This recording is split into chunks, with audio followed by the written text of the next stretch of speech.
I'm 87 years old. At this age, you stop caring about sounding impressive. You stop polishing the truth.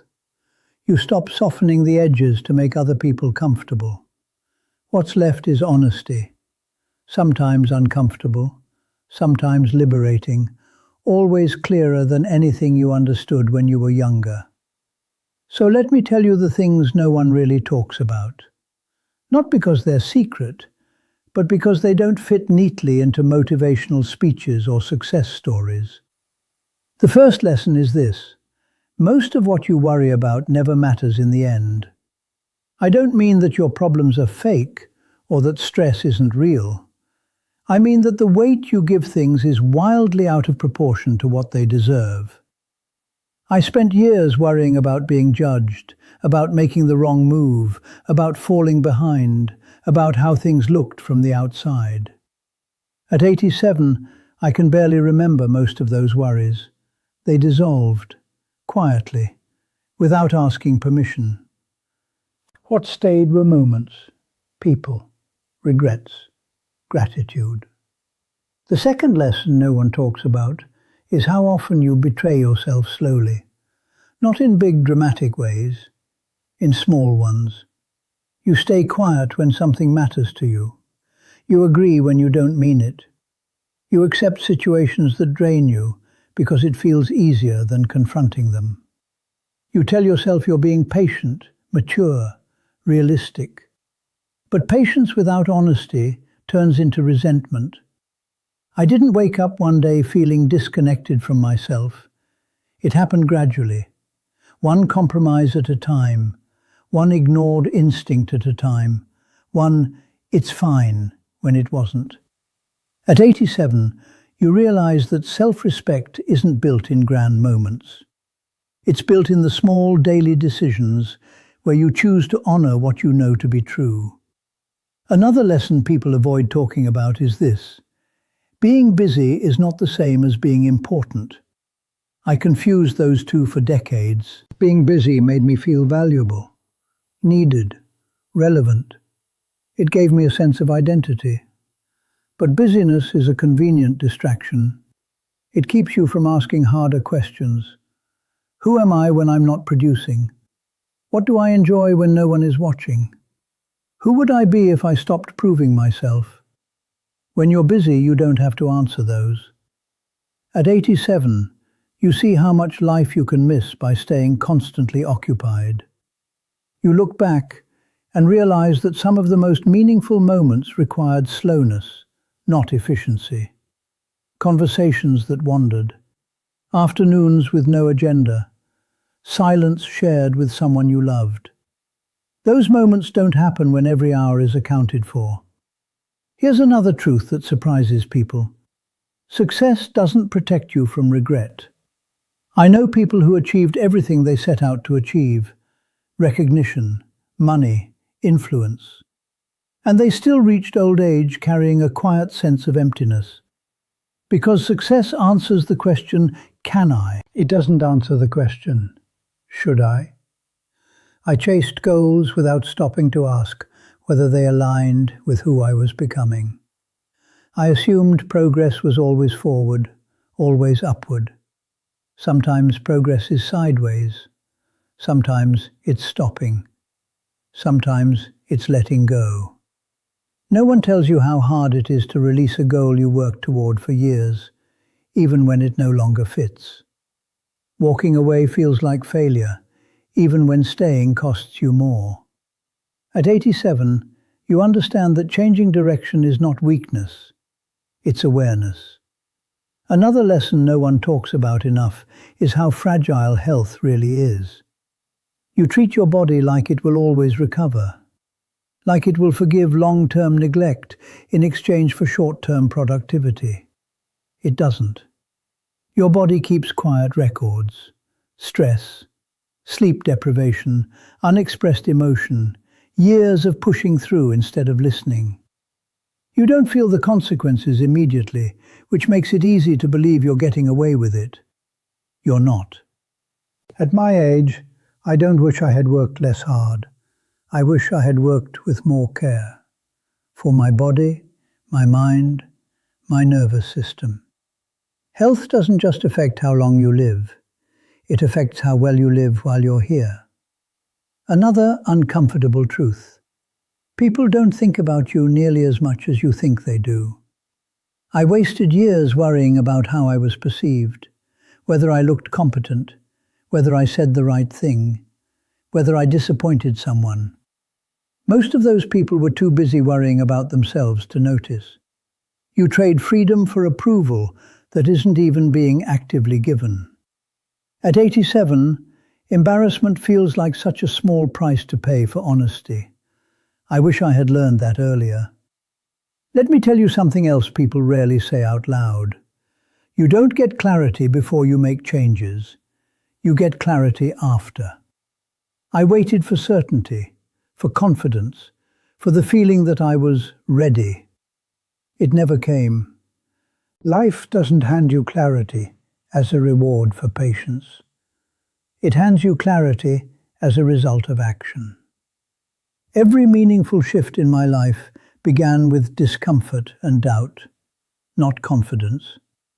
Waiting to feel ready is how you stay stuck in situations that quietly drain you. Another lesson that comes late is about relationships. Quantity doesn't matter, depth does. I knew many people. I truly knew only a few. And those few were the ones who mattered when things fell apart, when roles disappeared, when achievements faded.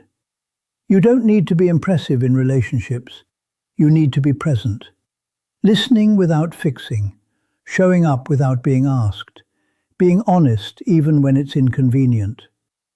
At 87, I don't remember who was popular or admired. I remember who was kind, who was consistent, who made me feel less alone. Here's a lesson that surprises almost everyone.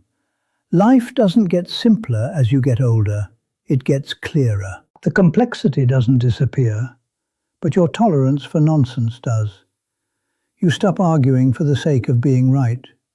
You stop explaining yourself to people committed to misunderstanding you. You stop chasing things that require you to betray your peace. That clarity is expensive. It costs you illusions. You realize that some relationships were held together by habit, not connection. That some ambitions were fueled by fear, not passion. Letting go hurts, but carrying what no longer fits hurts more. One of the hardest lessons to accept is this. No one is coming to rescue you from a life that doesn't feel right.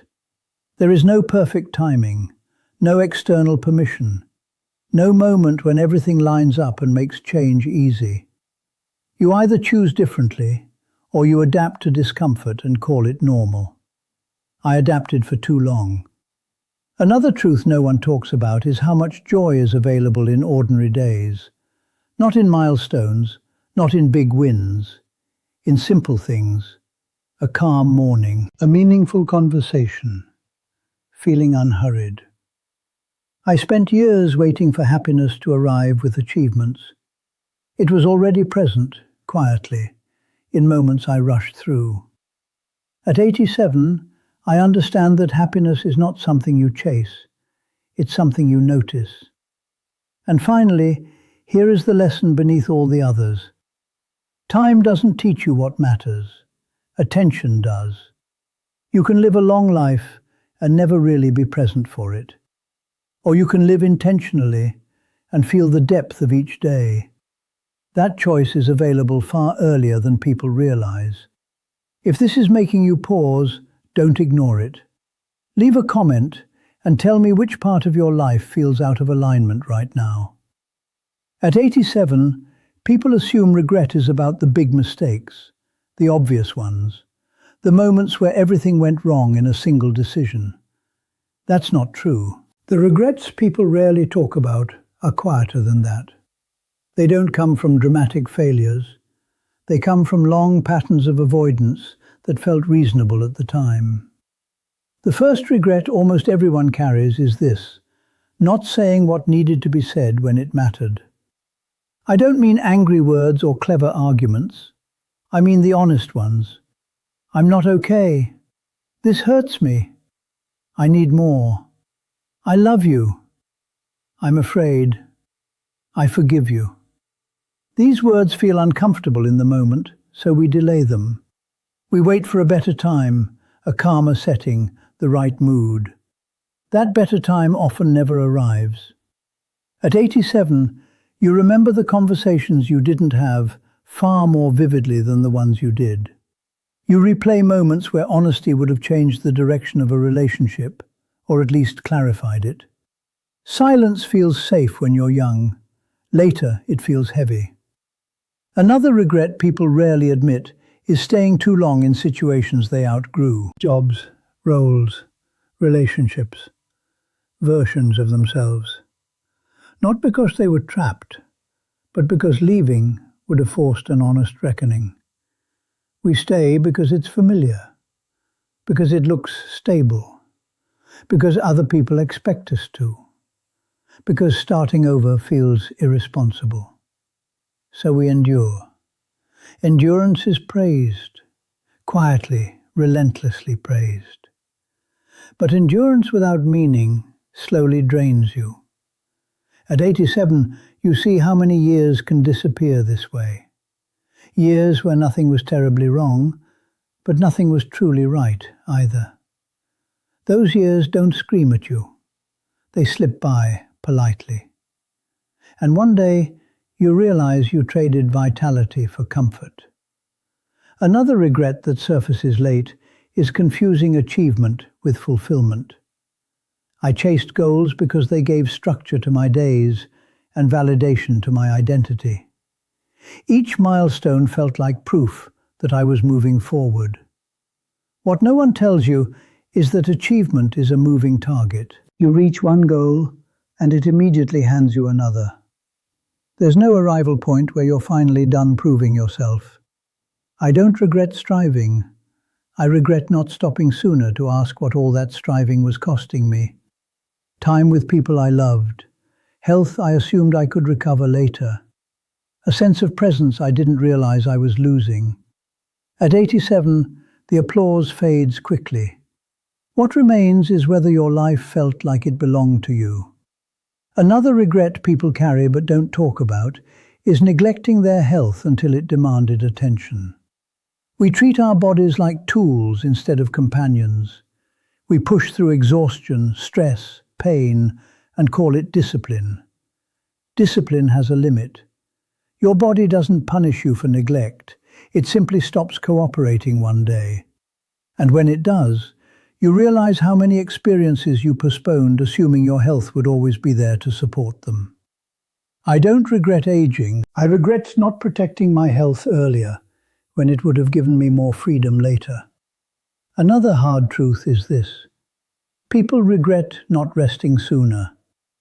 That sounds strange until you live long enough to feel it. Rest is framed as something you earn after productivity, as a reward, as a luxury. It's not. Rest is maintenance. When you don't rest, you don't become more productive. You become more reactive, more irritable, less patient, less present. At 87, I see how much unnecessary damage was caused simply by being tired for too long. Exhaustion makes bad decisions feel reasonable. Another regret people carry quietly is holding on to resentment longer than necessary. Not because forgiveness is easy, but because resentment ages poorly. It hardens you. It narrows your emotional range. It keeps you tied to moments that are long gone. At this age, grudges feel pointless. Not because the pain wasn't real, but because carrying it didn't protect me from anything. Letting go doesn't excuse what happened. It releases you from reliving it. Another regret few people admit is living too much for approval. I wanted to be seen as responsible, competent, reliable. I curated my behavior around how it would be perceived. I didn't realize how exhausting that performance was until I stopped. At 87, I understand something clearly. The people you were trying to impress are rarely the ones who show up when things get hard. You trade authenticity for acceptance and end up with neither. One of the deepest regrets is not trusting your intuition earlier. That quiet inner voice you keep overriding with logic, practicality, and fear. It was rarely wrong. You sensed when something wasn't right, when a path didn't fit, when a relationship was slowly draining you. But intuition doesn't shout, it whispers. And whispers are easy to ignore when the world is loud. At 87, I wish I had listened sooner. Not to impulsive feelings, but to persistent ones. Those don't come from nowhere. Another regret people rarely say out loud is not enjoying the present because they were always preparing for the future. I live many days as rehearsals. Once this is done, once things settle, once I have more time. Life doesn't settle, it changes. And if you're always preparing, you miss the life happening in front of you. I don't regret planning. I regret postponing joy until conditions were perfect. They never were. Another truth that becomes obvious late in life is this. You don't regret loving too much. You regret holding back. Every time I chose vulnerability, even when it hurt, I gained something. Every time I chose distance to protect myself, I lost something. Safety has a cost. So does openness, but only one of them leaves you feeling alive. At 87, the most painful regrets are not about embarrassment or failure. They're about distance. Distance from people. Distance from joy. Distance from yourself. The good news, if there is one, is that awareness arrives long before the end. Most people feel these truths stirring in them decades earlier. They just don't act on them. If you're feeling that stirring now, don't dismiss it. It's not dissatisfaction, it's direction. At 87, gratitude becomes sharper than regret. Not because life was perfect, but because you finally understand what was worth protecting all along. When people ask me what I'm most grateful for, they expect big answers. Achievements, milestones, accomplishments. That's not what comes to mind. What I'm grateful for are the moments I chose differently than fear expected me to. The times I spoke honestly, even when my voice shook. The moments I walked away from something that looked good but felt wrong. The relationships I nurtured instead of neglecting. Those choices didn't always feel wise at the time. They feel priceless now. One of the greatest sources of gratitude late in life is choosing presence over performance. I remember the days I stopped trying to impress and started trying to connect. Stopped multitasking during conversations. Stopped rushing through moments I would never get back. Stopped assuming there would always be another chance. Presence doesn't cost money or status. It costs attention. And attention is the most generous thing you can give someone. Another thing I'm deeply grateful for is learning to say no. No to expectations that drained me. No to obligations that didn't align with my values. No to versions of myself I had outgrown. Saying no felt selfish when I was younger. Now I see it as necessary. Every yes is a trade. When you say yes to something, you're saying no to something else, often without realizing it. I'm grateful for the times I chose rest instead of applause.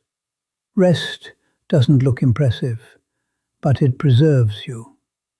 The years I protected my health, even imperfectly, gave me more freedom later, more clarity, more ability to enjoy simple things. You don't notice how precious your health is until it limits you. That gratitude arrives late for many people. It doesn't have to for you. Another thing I'm grateful for is forgiveness, especially the times I forgave without receiving an apology. Not because the other person deserved it, but because I did. Forgiveness doesn't rewrite the past. It frees the present. Holding on to resentment felt like strength when I was younger. Letting go felt like peace. Peace is underrated. At 87, I'm also grateful for the risks I took that didn't work out. That surprises people. Those risks taught me more about myself than the safe choices ever did. They reminded me that I was alive, capable, willing to try. Failure fades. The memory of not trying lingers. I don't regret the attempts that fell short. I regret the moments I convinced myself not to try at all. Another source of gratitude is choosing depth over breadth in relationships. I didn't need many people. I needed a few real ones. The friendships where I could be honest. The conversations that went beneath the surface. The people who didn't require performance. Those relationships sustained me when everything else shifted. I'm grateful I invested in them before it was too late. Here's something else I'm grateful for, even though it took me a long time to learn. Allowing myself to enjoy my life. Not after everything was finished, not after I earned it. Now. Joy is not irresponsible. It's not naive. It's a form of courage in a world that rewards suffering. I'm grateful for the mornings I slowed down instead of rushing. The evenings I stayed present instead of distracted. The days I noticed what was already good instead of chasing what was next. Those moments added up to a life that felt full, not just busy. At 87, the biggest gratitude is this. I eventually learned to live honestly. Not perfectly, not without mistakes, but honestly. I stopped pretending I wanted things I didn't. Stopped apologizing for needing rest, connection, meaning. Stopped measuring my life by standards that never truly fit me. That honesty didn't arrive overnight. It arrived through small decisions made repeatedly. You don't transform your life in one moment. You shift it one choice at a time. If there's one thing I want to leave you with, it's this. You don't have to wait for age to give you clarity. You don't have to wait for loss, illness, or regret to teach you what matters. You already know more than you think. Listen to what's been quietly asking for your attention. Protect what gives you peace. Nurture what gives you meaning. Choose presence over postponement. Time will pass no matter what you do. The question is whether you'll be awake for it. If this resonated with you, don't scroll past it. Leave a comment and tell me one thing you're grateful you did, or one thing you're choosing to do differently starting now.